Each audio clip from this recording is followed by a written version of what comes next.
And we're live. Welcome everybody to another Google Hangout. Super excited to be here with Peter Voogd. Peter has a new book out. He's a multiple best-selling author. He is known for a no BS approach to helping young entrepreneurs, and he's trained over 6,000 young entrepreneurs. And so we're here to talk about how to go from being absolutely dead broke to making six figures in 6 months with the man, Peter. Peter, welcome aboard. Thanks, man. Evan, good to be here, and much respect to you for the legacy you're building, man. I'm excited and ready to add value. Cool. I mean, first off, I love the shirt. It's the first thing I noticed when it came in. So this is part of your clothing line as well? Yeah, we created a clothing line just for millennials and people that really live what they preach and what they believe. So we just have a couple different designs that when they put it on, they feel motivated. So that's really it. It's all about motivation and making sure they're inspired to chase their dreams. So this is one of them, become legendary. I like that. I like it too, man. I've been promised one. So yeah, so you'll see it in a future video, me rocking the shirt. I like it. Love it. Just like really quick on your background, your story, how you came to this, writing this book for people who haven't heard about you before, just a quick background on it. Yeah. So my quick background, kind of the simplified version is I actually, when I was 15 and 16, I was selling eBay. So I did eBay. So I would buy and sell, and eventually had like a little team to where I would pay people. So I got into business pretty early on. My mom's in real estate, so she's kind of entrepreneur focused. And I enjoyed selling, and I enjoyed flexibility to be able to do things on my terms at a young age. But it's funny, after I was 17, it's so normal in society, Evan, to like get the normal job and take the normal route. So everyone's telling me, hey, you got to get a normal job. You're 17. You can't just do the eBay thing. You can't just do the entrepreneur thing. Right. And at the time I was like, maybe you're right. Now I'm like, forget you for saying that. Now I'm mad at them. But the reality is it was good for me. So I got just a normal job valeting cars in my town. And I remember I couldn't stand not only taking orders, but my paycheck being capped. So I knew at that point, I felt like I was unemployable, and I lasted about 2 months. And I remember I added up my paycheck. And the reason I say this is this was kind of a pivotal moment for me in entrepreneurship. I remember adding up how many hours I worked per week times the 2 months I was going to work there. Actually, it was 3 months. I ended up working only 2. And I times out how much it was going to be all summer. And it was a certain amount. And I was like, wow, no matter what I do, no matter how early I show up, how much I study, how much value I add to the company, how much I take care of people, how many letters I get from customers, I get the exact same pay. And I'm like, that's just not fair. I don't understand. That's not fair to me. So I went back to entrepreneurship and sales and got into an international wholesale company where I was selling products. So that's my first real taste of commission and entrepreneurship. Got into that, and I enjoyed, Evan, helping and inspiring other people more than I did seeing myself succeed. So I first succeeded in sales because of persistence and hard work, but it takes more than that to actually lead a team and to actually inspire. It's one thing to be an achiever, to actually achieve success. It's a whole new ball game when you're actually looking to build a team and inspire and develop other people. So that was a whole new ballgame. So what happened was I did well. I got moved up, and I was going to run an entire territory up in the Seattle area. So I was excited. I'm like, oh, I did really well in sales personally. I could train a team. That's easy. It's not that hard to motivate people. I can motivate myself. And I fell flat on my face because, like I said, it's harder to motivate others than it is yourself sometimes. So I fell on my face. I wasted all my savings. I was working 70, 80, 90 hours a week. And our society says if you're not getting results, work harder. I realized that's not the case. It's the hours you put in, not just the hours you work. It's what you put into them. So I was able to finally get a mentor and was able to cut my learning curve in half. And I started really being around high-level people. And I was able to get my income from dead broke, struggling, frustrated, discouraged, feeling like I let people down, to 6 figures within 5 months. Because of my focus on mastery versus overload, because of mentors, and because of the blueprint I created. I didn't realize at the time, Evan, that it was a blueprint I followed, because I've done it now in multiple different industries. But when I was in the trenches, a lot of stuff I studied was mindset, it was inspiration, but very few of the things that I actually put in my mind and studied gave me actual tactical advice on how to make money as an entrepreneur. So I was reading everything. I was like a personal growth junkie. I bought every program, but the reality is I was still frustrated and broke. because I was overloaded. And when you're overloaded and overwhelmed, subconsciously you seek distraction. So when I invested in myself, I stayed broke and frustrated. And that's why finally, when I got around the right people, the quote that changed the game for me was, if you want to be a millionaire, talk to billionaires, you'll get there quicker. And I was like, wow, I'm hanging around with a lot of people that are okay with mediocrity. That are like, hey, Peter, you're young, you're 21, 22. It doesn't matter if you're broke, you're supposed to be broke, right? And I realized that I needed to elevate my circle of influence. And from that moment, that's when it really changed for me. And I started focusing only on the relevant information that actually was connected to my 6-month vision. So now I've created a whole program based on how to, it's not just about 6 figures in 6 months, Evan. It's about how to have the best 6 months you've ever had with 0 regrets, and how to maximize your progress. Whether you make 150 grand, 27 grand, or 2 million, that's kind of what it's about. So now I love sharing that with a lot of the people that I inspire. I love it, man. I love it. I love the passion and the energy. It's great. I get intense. I got to calm down sometimes. No, I like it. I love what I do. For people who recognize that, for people who feel like, yeah, I'm surrounded by these guys who are just telling me, go get a job, do the safe thing. And you're like, I'm the only person, it feels like I'm the only guy here who actually wants to do something more. My circle of friends suck. Like, they're nice people, but like nobody around me wants to do anything bigger. For people who kind of recognize that, but they don't know how to, I want to hang around billionaires. How do I do that, right? So like, you realize that, what are the steps that people can take to actually go out and start finding those people and changing their circle of influence? Yeah, so first of all, it's a conscious decision that you have to understand. You have to give a little up to go up. And I can relate to you guys. I felt like I had no one to inspire me. I felt like everyone around me was, here's the deal. You're either hanging out with people that hold you accountable or let you off the hook. And everyone I was hanging out with let me off the hook. So let me give you the first step to the 6 musts of 6 figures. And then we'll dive into really the tactical side of building a network and elevating your circle of influence. You have to get crystal clear, and you have to shift from complexity to simplicity, first of all. Get rid of all the noise in your head and simplify everything to, like, I call it my 1-page productivity plan. And you have to do this before you reach out, because you won't know why you're reaching out. And if you do have the high-level people, you still won't have a vision or plan. So I'll give a simple summary. So on 1 page, simplify your entire business, your values, your goals on the 1 page. So the first thing is kind of like an ideal statement, Evan, to where if I was connecting with you in 6 months, what would have had to happen for you to be fully satisfied and excited about your results in those 6 months?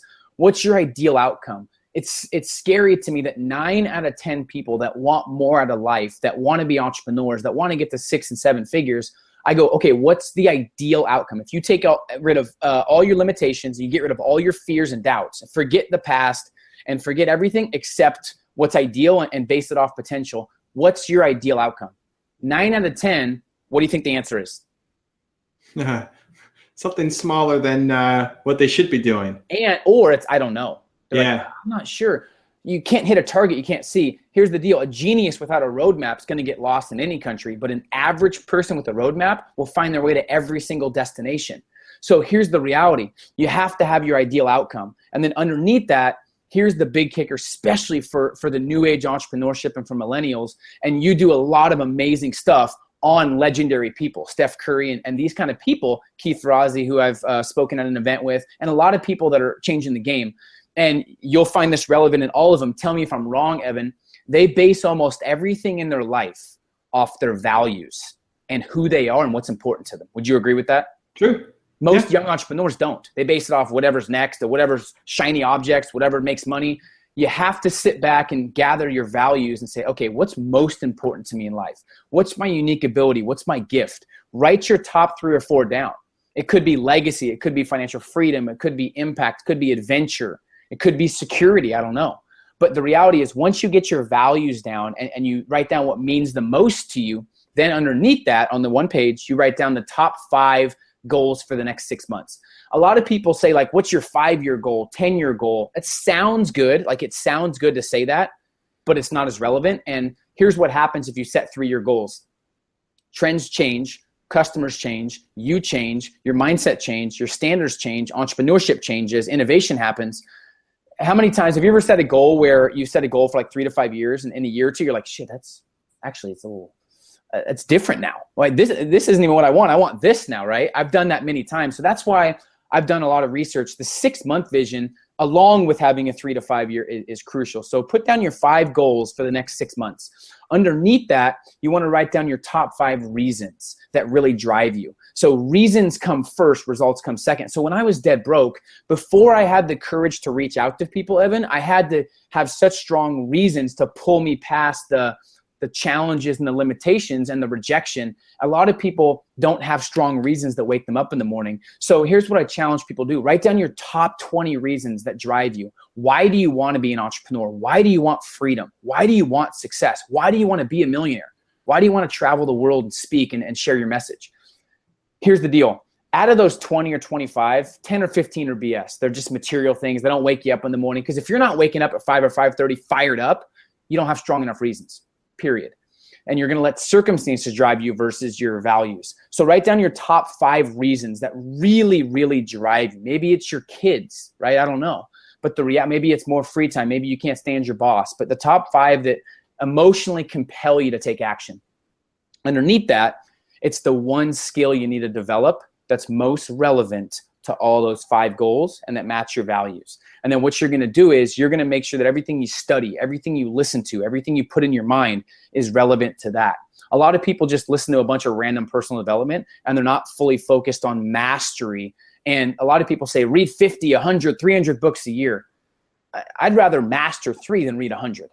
Right? Because it's all about getting addicted to execution and outcomes, not getting addicted to information. So once you have that down, Evan, that's your 1-page productivity plan. You let that guide you. Now you have your vision guiding you, not your current circumstances or your feelings or emotions. And now when you have that down, you laminate it. You put it everywhere on your wall, in your room, in your car, in your planner, by your computer.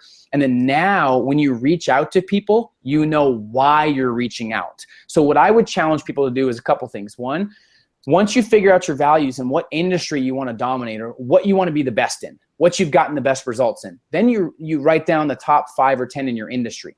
Who's doing the best? Like who is someone that A, you can relate to, B, has similar values to you, but C, is someone that you're inspired by, you want to be like, and they're a world-class human being. Write down 5 to 10 and then start reaching out. It's funny, in my book, by the way, I put my script, which I was kind of hesitant at first, but I put the exact script that I used to reach out to these people. It took me a couple of years of refining, but it's such a tactical script that works. People are using it and getting a hold of Richard Branson or Vaynerchuk or anyone that's big. There's been people that reach out and actually get a hold of them from this script. But then you have to make a list. Once you have your top 5, make a list of your maintenance friends and your growth friends. So maintenance friends are the people that kind of, you've known them for a long time. Maybe they're from high school or you feel like they kind of drag you down, but you feel bad, like kind of not hanging out with them. And make a list of those people and then make a list of your growth friends. What 5 friends that you maybe don't know yet or you know that are challenging you at a higher level. And then you start lowering your time with your maintenance friends and raise the time you spend with your growth friends. If you can do that, you're going to start feeling your standards raise, your intelligence raise, your action raise. And that's one of the biggest keys. So tactically, you got to make a list of the top 5. And then it's just persistence. It's reaching out in a value add sense and already doing things that show you're serious when you reach out versus, hey, I want to do all these big things. I'm going to do this. I'm going to be the best. Can I get some of your time? It's like, come on, they're not going to respond. Hey, Evan, I've already subscribed to your channel. I've shared it with the people I influence. I really respect and value what you do. I've already left you a review on YouTube. I've done this and this and this. I'd love to see how I can share what you do with the world because I really respect that. Would you respond to that? Or, hey, Evan, I know I got big things planned. I'm going to be the next Tony Robbins. Can I have like a half hour of your time, please? Which one are you going to respond to? No, absolutely. And you know, the people who leave the comments and are the most engaged, I already know who they are. Like they've already made it onto my radar, even though they haven't asked me for anything. And if they were to ask, I would say yes, because they've already left the mark. And you're an authentic guy. So if you've never heard of someone, like, I've been following your stuff for 10 years, you're like, I've never heard of you, right? So that's the key to especially reaching out is showing through action that you're different than the majority because you've taken action. It's surprising how many people reach out that literally just ask for things with zero value. Just as simple as, hey, I've left you a review on Amazon and on Audible. Oh, cool. Awesome.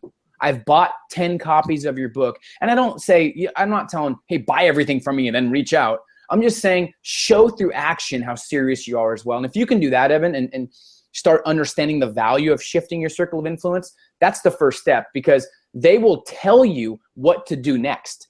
A lot of people are like, I don't know what to do next, because you don't have people at a higher level telling you what action to take. For me, people always ask, yeah, but 6 figures is a lot. I only was talking to people that were making 500 grand plus.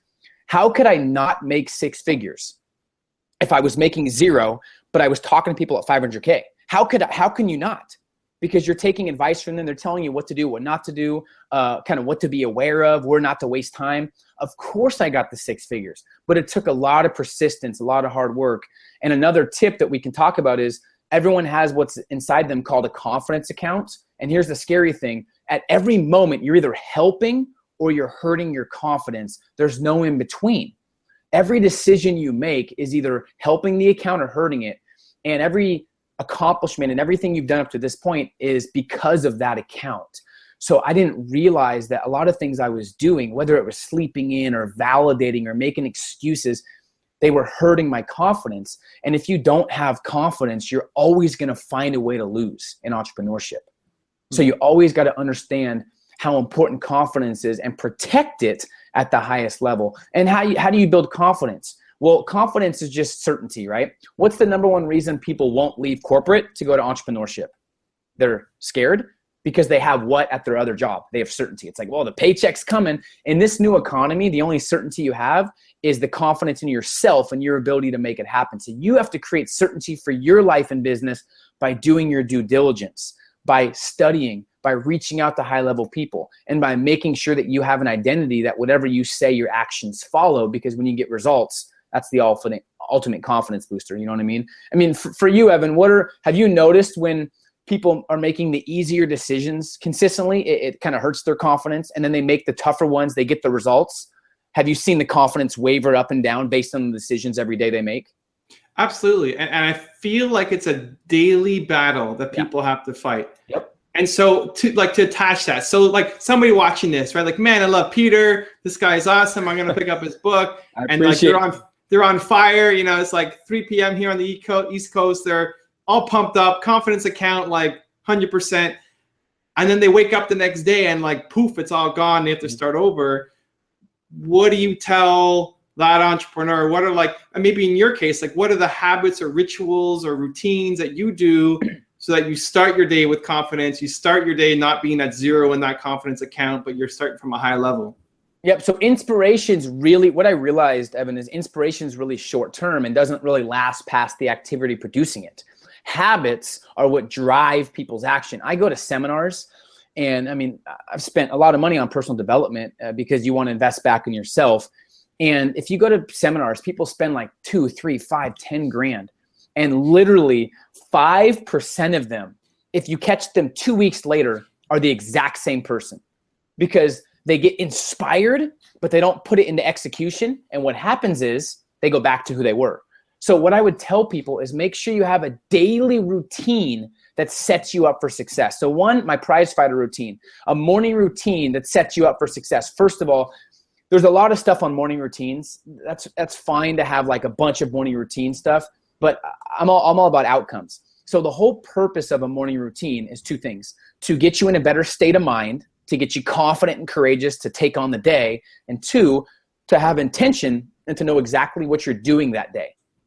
So if you just have rituals, and here's what's cool, every frustration or every kind of failure is because there's no rituals or systems in place, right? So you got to have systems for each area of your life. So for mindset, you got to have a ritual every week. For productivity, you got to have a ritual every week. So let me give you an example. So if you want a mindset ritual, you have to have non-negotiables in your schedule that you do no matter what. No matter how you feel, you start making decisions based off standards and values, not emotions or feelings. I'll tell you, making decisions off feelings are killing people's progress and bank accounts and respect, because if you only do what you feel like, you're not going to do very much. How many times have you not felt like doing a video, Evan, or doing something, but you're like, well, I have to because I said I would. Has that happened before to you? Where you don't feel like doing it? It's happened. And what do you do if you don't feel like it? Maybe you don't do it. I don't know. But most people, if they don't feel like it and they still know they have to get it done, they just kind of get over that feeling and they take action anyways, right? So have you experienced that? Yeah. I mean, I find having a schedule helps me so that every day of the week I'm doing something different, and also leave time for like exploration of new ideas. But like Thursday is my public facing day. So like hangouts, interviews, shows, right? So Thursday we're doing this live. I find that really helps in my. You have rituals that kind of cater to your values and what's most important to you and your business. I like that. So for mindset, so here was mine when I was newer to entrepreneurship and to personal development. Monday through Thursday, I only listened to personal growth audios, success audios, podcasts that were relevant to my 6-month vision. No news, no radio, just personal growth. I would then, every morning, I would make sure I had my day written down before I started my day. So I used to tell myself, never start your day without it written on paper first, right? The next thing is every morning I'd ask myself, what am I most excited about? What am I grateful for? And what am I committed to making happen no matter what? And then every week, twice a week, I talked to someone that was playing the game at a higher level than me. So just simple stuff where every week that happened. So I couldn't help but put the good stuff in my mind and to make the sharper decisions, because